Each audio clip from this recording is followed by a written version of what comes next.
Bonjour à tous les téléspectateurs de GML TV et je vous souhaite salam alaikum, comme on dit chez nous, shalom aleichem. Voyez-vous, ce sont des mots hébreux très proches des mots arabes et c'est la même racine. Et évidemment, c'est ce souhait de paix que nous formulons, que la grande synagogue salue la grande mosquée, et le fait que vous veniez ici m'interviewer, c'est également un très beau geste de paix, de tendre la main les uns aux autres, et nous en avons bien besoin dans ce monde actuel. C'est vrai que j'aime pas tellement parler de moi, donc je me suis oublié, c'est tout à fait normal. Il faut être au service du Créateur du monde, au service de la communauté, mais le soir, je ne fais pas un égocentrisme. Mais je me présente quand même, Richard Wertenschlag, et évidemment, et vous me posez une question, comment peut-on devenir rabbin? C'est une bonne question. Alors évidemment, il y a d'abord le souhait de se dire, bien écoutez, je vais essayer de me mettre au service de la collectivité, de la communauté, d'apporter ses compétences dans la mesure des moyens, et nous suivons une formation après le baccalauréat de 5 ans d'études au séminaire rabbinique de Paris, l'école rabbinique de Paris, qui forme les rabbins pour toute la France. Et effectivement, il y a ensuite un stage que l'on doit faire dans les communautés. Et puis, donc, j'ai commencé donc très jeune ma fonction de rabbin, ici même à Lyon d'ailleurs, à l'âge de 24 ans. 24 ans. Alors évidemment, j'ai la charge d'être le grand rabbin de Lyon et de la région Rhône-Alpes, et que c'est évidemment l'autorité spirituelle et religieuse que j'assume, que je représente. Et nous avons évidemment beaucoup de lieux de prière, pas autant que les mosquées qu'il y a dans l'agglomération lyonnaise, mais nous avons 37 lieux de prière dans le Grand Lyon. Je voudrais dire qu'évidemment, en l'an 1962, beaucoup de Juifs venus d'Algérie sont venus se replier dans la France métropolitaine, et ce qui fait qu'il y a eu beaucoup de synagogues qui se sont développées dans l'agglomération lyonnaise. Vous avez une communauté d'origines diverses, mais une communauté qui est quand même unie autour, je dirais, des textes fondateurs. C'est les mêmes textes que nous lisons tous les samedis, c'est le jour sacré du judaïsme, et donc il commence d'ailleurs le vendredi soir et qui se termine le samedi soir, la tombée de la nuit. Et nous avons donc les mêmes textes fondateurs, la Torah et le Talmud.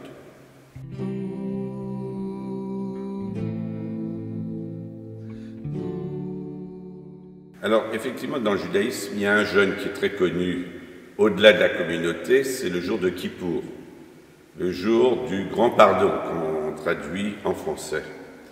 En fait, le jour de Kippour se situe après Rosh Hashanah, le nouvel an juif, qui rappelle la création de l'homme, puisque nous devons croire que le monde a été créé ex nihilo, à partir de rien.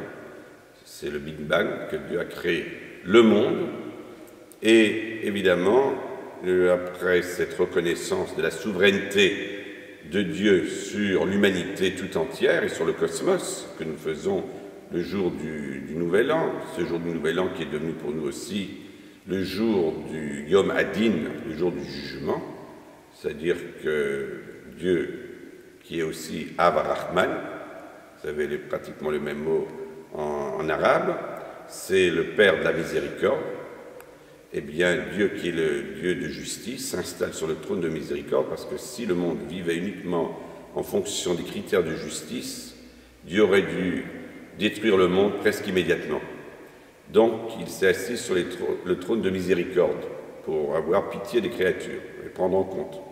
Mais ça ne veut pas dire qu'il n'y a pas une justice qui doit être rendue ici-bas, une justice, ce qu'on appelle la justice immanente, et la justice qui vient du Créateur lui-même. Alors, nous avons donc 10 jours de pénitence entre le Nouvel An juif qui va tomber cette année le 16 et le le 16 et 17 septembre, et le 25 septembre au soir, 10 jours après, c'est le jour de Kippour, qui commence un peu avant le coucher du soleil. Mardi soir, il va se terminer mercredi à la tombée de la nuit. Donc c'est une journée où tout garçon de plus de 13 ans, toute fille de plus de 12 ans sont astreints à jeûner. C'est un jeûne obligatoire. On s'en dispensait uniquement les gens pour lesquels il y aurait un danger pour leur survie, que le jeûne risquerait de mettre leur vie en danger. Mais je dirais même exceptionnellement, une femme qui attend un heureux événement, ou bien je dirais une personne qui souffre de quelques maladies, mais dans la mesure où le jeûne ne posera pas de problème pour son état de santé, donc toutes ces personnes doivent jeûner sans exception. Et ce qui veut dire que c'est un jeûne où nous abstenons de manger et de boire, totalement, ne pas goûter à la moindre boisson. Et cela dure, c'est un jeûne de 26 heures pratiquement. Et donc, nous avons donc le jour de Kippour, ça commence donc la veille au soir, avec la prière du Kol Nidré. Et c'est un jour qui, d'ailleurs, c'est le jour de fête qui attire le plus de monde, alors qu'il y a beaucoup de fêtes joyeuses, heureuses. Eh bien, elles n'ont pas autant le même succès que le jour de Kippour, qui est le jour le plus austère, le plus difficile, et de venir à la synagogue depuis le matin à 8h30 jusqu'au soir, jusqu'à 20h30, en grosso modo. Alors évidemment, ce n'est pas évident. Bon, évidemment, toute l'assemblée des fidèles n'est pas là déjà tout de suite à 8h30. Les plus religieux arrivent à 8h30, et puis par vagues successives, de plus en plus, il y a du monde à partir de 16h, 16h30, jusqu'à la fin de Kippour.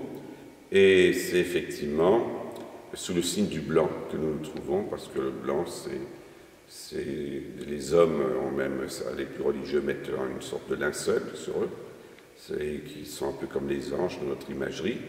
Et donc, le blanc, c'est la blancheur, la pureté, l'innocence, que nous devons être comme, pratiquement, nous sommes arrivés comme dans un état angélique, quand nous ne mettons pas de chaussures en cuir. Nous ne devons pas mettre de chaussures de cuir le jour de Kippour. Nous devons arriver avec des baskets en caoutchouc, en toile, mais ne pas, évidemment, mettre le symbole de l'orgueil, de la matérialité. Nous nous séparons un peu de tout le matérialisme qui nous environne et nous essayons de nous élever très haut devant le Saint béni soit-il. Alors, effectivement, à part le jour de Kippour, qui est un jour qui est vraiment l'apothéose des 10 jours de pénitence, c'est le jour de la Teshuvah. Teshuvah, c'est-à-dire le retour, le repentir. C'est-à-dire qu'il faut d'abord faire l'aveu de ses fautes. Nous faisons des prières collectives, des confessions collectives. Hachamnou, Bagadnou, nous avons fauté, nous avons commis. Nous prenons sur nous même les fautes de tout le monde. Nous disons, nous avons commis des tels délits, etc. Mais nous lisons aussi un texte biblique du prophète Isaïe, et qui nous dit qu'il ne faut pas, derrière le jeûne, se couvrir en voulant couvrir justement des actions inadmissibles au niveau de la morale. Ce n'est pas tout de faire semblant d'être un homme très pieux et de vouloir jeûner, de faire l'ascèse et par ailleurs voler et faire des perfidies ou tuer. Donc, ce que dit le prophète Isaïe, ce genre de jeûne, je n'en veux pas. Je veux que vous ne soyez pas de ceux qui agissent avec l'injustice, que vous avez le rôle d'habiller ceux qui sont dénudés, que vous avez le rôle de donner à manger à ceux qui n'ont pas de quoi manger. C'est cela la justice que nous devons faire dans ce monde, c'est-à-dire la tzedaka. La tzedaka, c'est le même mot presque en arabe, c'est-à-dire les gestes de bienfaisance, de générosité. Nous devons montrer que nous sommes généreux dans cette période-là, justement, des 10 jours de pénitence, ce qui nous rapproche un peu de l'ambiance qui doit régner dans la période du Ramadan. Et effectivement, c'est cette communauté de valeurs que nous avons, de vouloir partager ce pain avec le pauvre, de ne pas penser à nous égoïstement, même à notre destin dans le monde futur, on pense qu'à nous. Non, il faut penser à être solidaire et à faire l'entraide et donc montrer que nous sommes capables de nous élever et de ne pas suivre uniquement nos pulsions, nos intérêts personnels, égoïstes, et d'essayer d'être un homme meilleur. Il y a d'autres jeûnes à part le jour de Kippour. Nous en avons d'abord 3 jeûnes liés à la destruction du temple de Jérusalem, parce que c'est évidemment un événement très important. Le premier temple a été détruit par les Romains en l'an moins 586 de l'ère chrétienne, par les Assyro-Babyloniens d'abord, et puis ensuite par les Romains en l'an 70.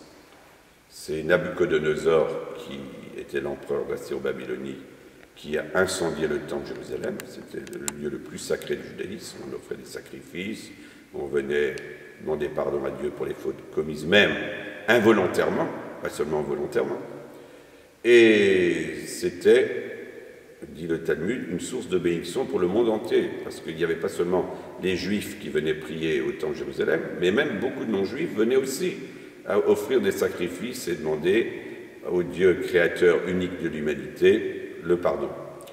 Et ensuite, le temple a été reconstruit avec l'autorisation de l'empereur Cyrus, 70 ans après, et de l'an 500 jusqu'à l'an 70, moins 500 jusqu'à l'an 70, le second temple de Jérusalem a fonctionné jusqu'au moment où il a été incendié par Titus, l'empereur des Romains. Et depuis lors, pour la seconde fois, le peuple juif a été exilé de sa terre ancestrale. Et c'est pourquoi il y a 3 jeûnes dans l'année où nous devons nous abstenir de manger et de boire pendant une journée.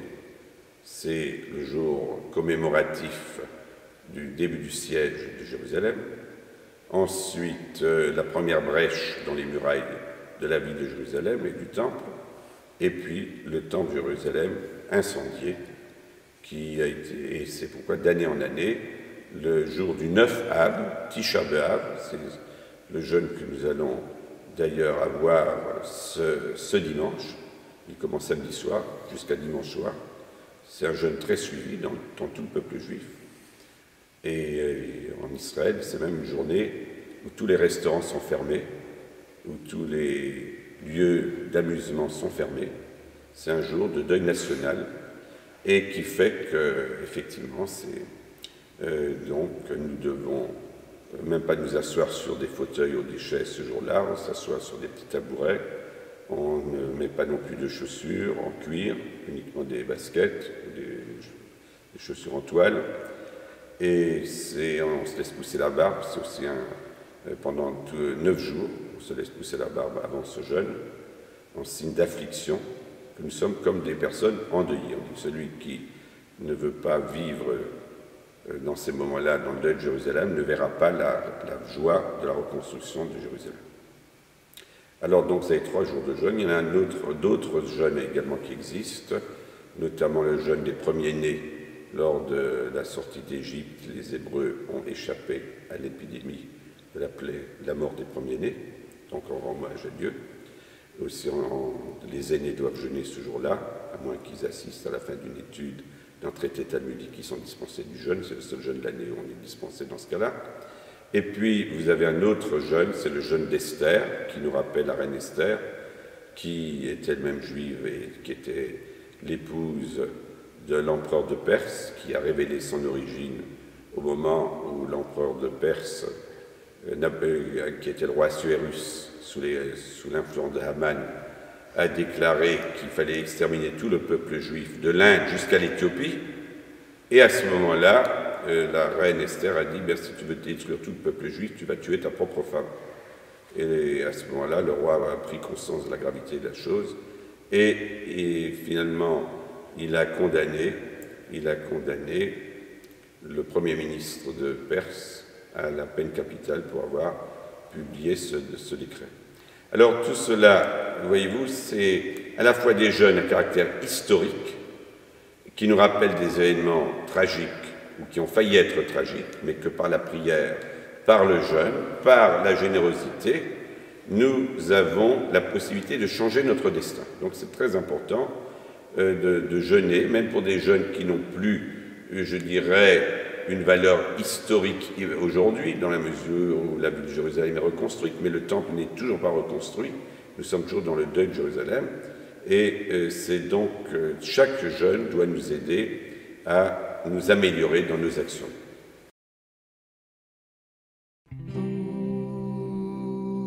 Il est vrai qu'à titre personnel, je suis très admiratif pour la communauté musulmane qui est capable de jeûner pendant un mois. Et évidemment, déjà nous-mêmes, quand on a un jour de jeûne, on est inquiet. Est-ce qu'on va bien supporter ce jeûne?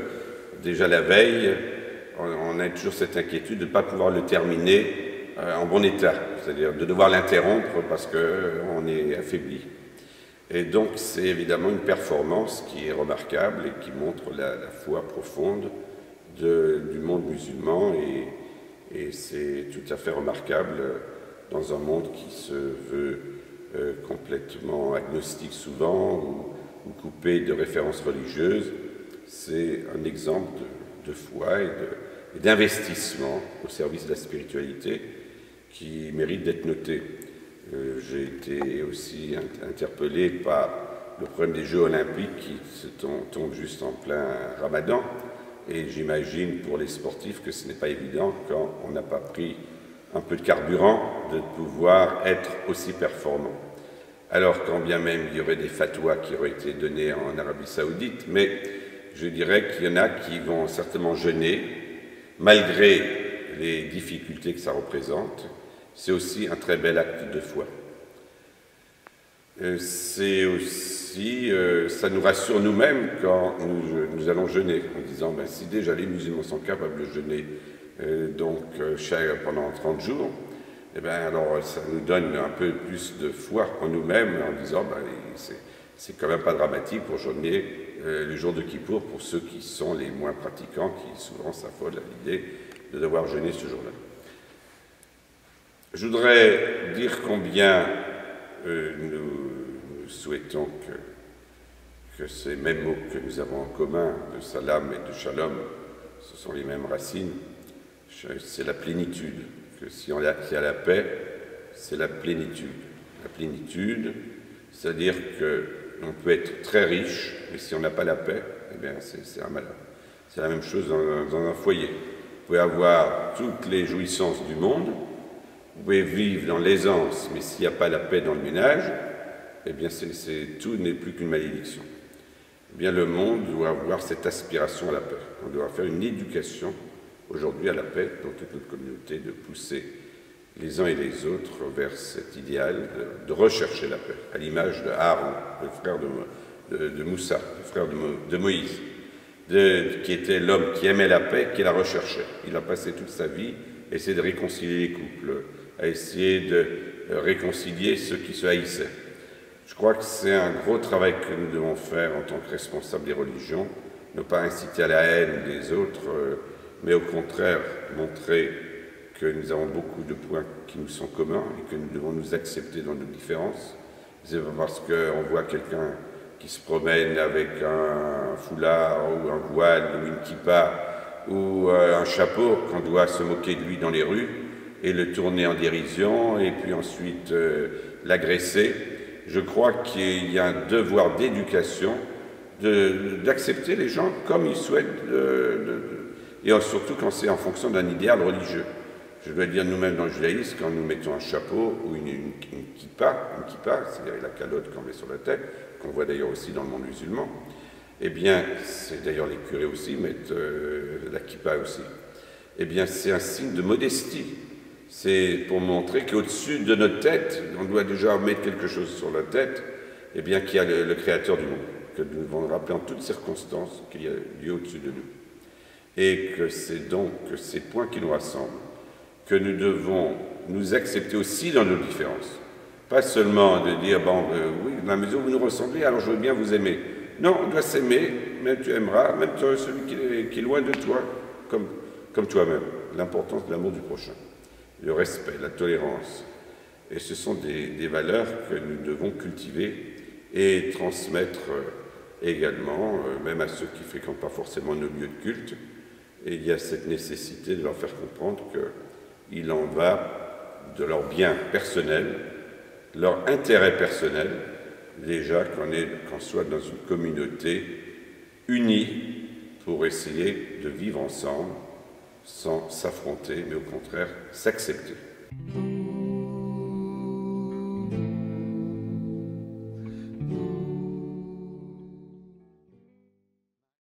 Écoutez, j'ai été de ceux qui ont défendu le projet d'une grande mosquée à Lyon avant même qu'elle n'existât, à savoir que la mairie de Lyon avait invité toutes les autres religions à donner leur avis sur la construction d'une grande mosquée.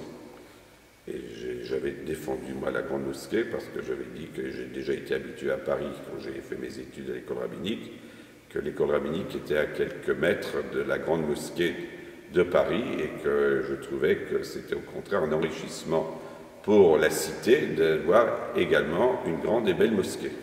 Alors donc j'avais eu cette joie de participer à l'inauguration de la grande mosquée de Lyon.